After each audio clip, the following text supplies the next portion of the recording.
Hi guys, welcome back to my channel. My name is Mama Beach and I'm here today to do a video about handbag pet peeves. Now, being somebody who buys and sells a lot of handbags, I also get a lot of comments and questions from people letting me know their personal pet peeves and asking me questions about certain styles on my videos. And I've kind of come up with a list for myself. When I review a bag, I have my own personal pet peeves, but I also try to let you know if I know it's something that irritates people.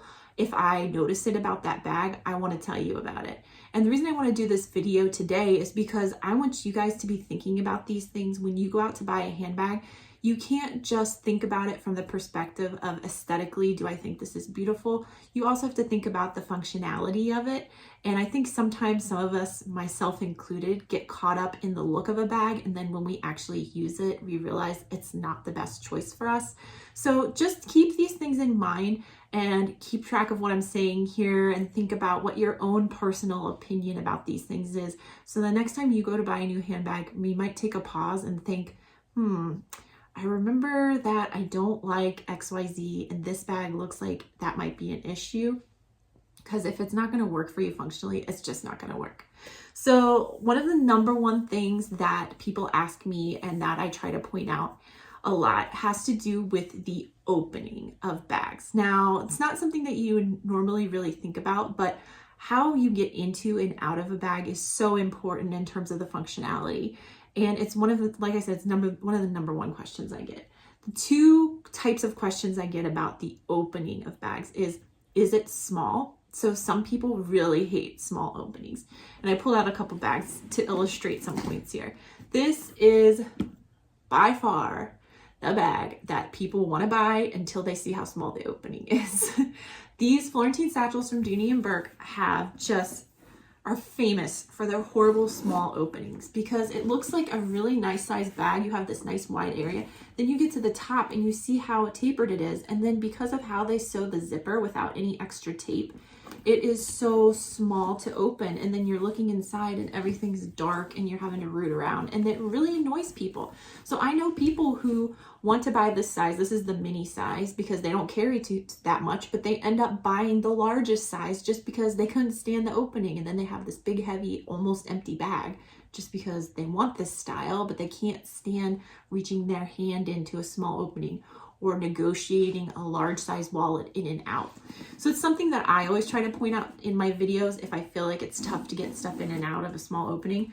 I also try to point out whether or not it's a zip top or what kind of closure it has. Because some people really have a pet peeve about having an open handbag. They want a zipper. They want a zipper compartment. Having a big open tote just isn't going to work for them. So that's something else to think about when you're looking at handbags is how does this bag close? And does that work for me? Does it work for what I'm going to use it for or where I live?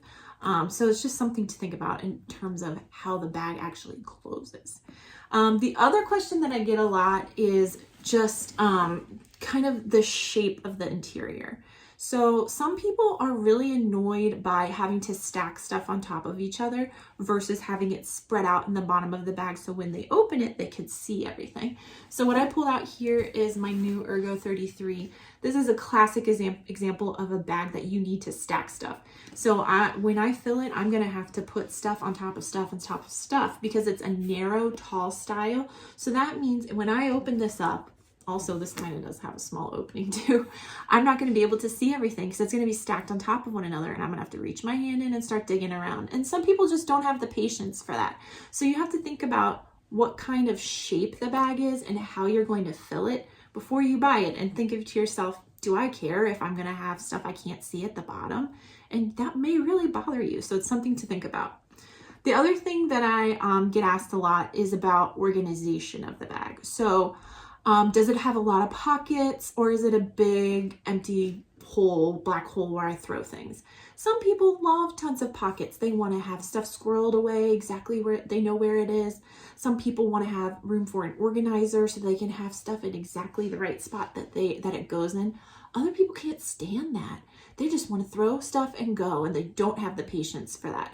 So it's something to think about when you're looking at pictures of the interior of a bag or watching reviews here on YouTube, how you organize your stuff and what kind of person you are when it comes to how you organize your handbag and what you carry in there. Another thing I get asked a lot is about strap length. Now, strap length is a classic issue, right? And it usually comes up on two types of handbags. You have strap length issues on crossbody bags and strap length issues on totes. So for crossbody bags, a lot of people who are taller like myself have trouble with them being long enough. And that's something that I always look for measurements for before I buy anything, because if I get it and it's way up here, I know that's going to annoy me and I'm going to return it and I'm not going to like it. So I always check measurements for that, or watch YouTube videos and try to judge how long the drop is on someone else's body, which is hard to do because not every YouTuber says I'm tall, I'm short, or kind of discloses their body type. So it's definitely something to make sure you check in terms of measurements. And then my number one pet peeve is tote bags that have short straps.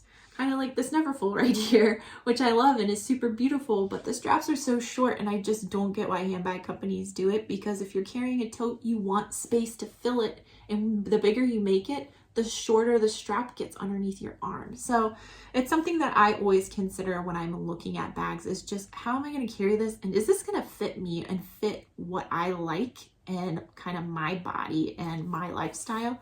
So it's definitely something else to consider. Another pet peeve that I've heard a lot is odors. And you guys know I have a channel or a video on this channel all about removing odors from handbags, because it's one of my personal pet peeves, especially on the pre-loved market.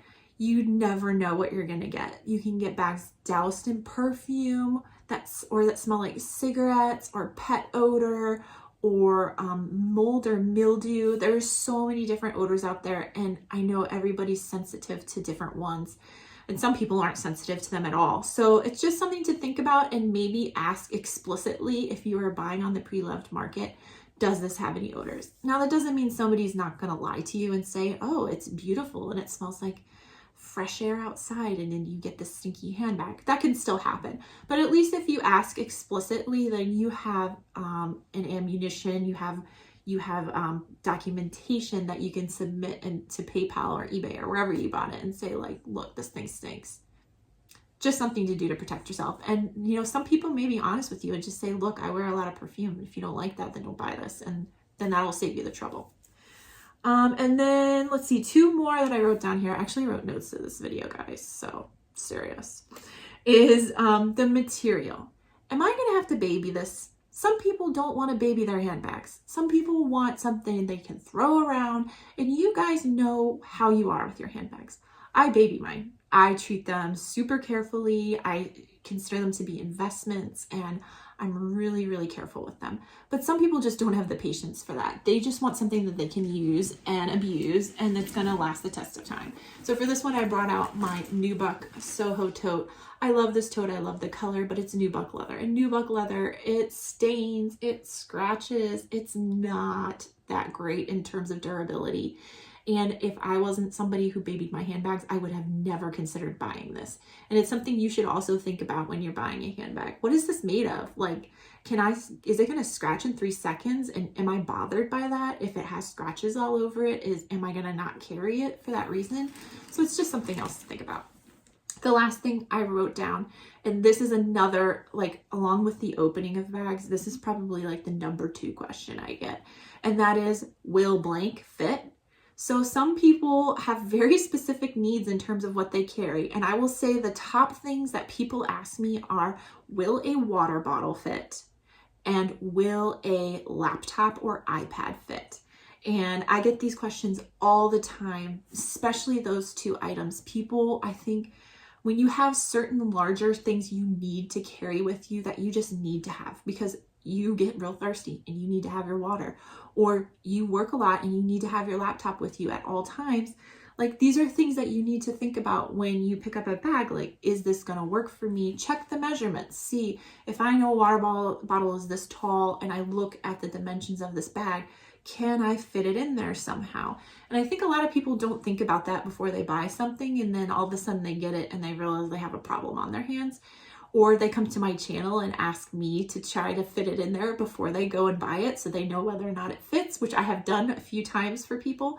So definitely something to consider, especially if you need to carry larger items with you. All right, so that's my list of pet peeves for this video of things for you guys to think about before you buy a handbag. But I also am interested to see if I missed any. Is there a pet peeve out there that you've heard of or that you personally have that you always are bothered by if you buy something without thinking about it, just impulse buy something, or that you always consider before buying something? Definitely leave it below in the comments section, because I'm always looking to add to my list of things I have my eye out for, if not necessarily for myself, for other people who are watching these reviews and may have these certain things that they're looking for. And I want to make sure I try to mention them so that people know before they purchase something if they're making a good investment. All right, guys, thank you so much for watching today. I hope you enjoyed this little video about bag pet peeves and things to look for before purchasing. And if you liked it, I hope you'll give it a thumbs up so that I know to do more of these type of videos. And if you haven't subscribed, I hope that you will, and you'll join me for my future videos. I don't normally blab this much. I like to show pretty handbags next to me and accessories most of the time. So if you love handbags and accessories, please join me for my future videos on the channel. All right, I love you guys, and thanks for watching. Bye!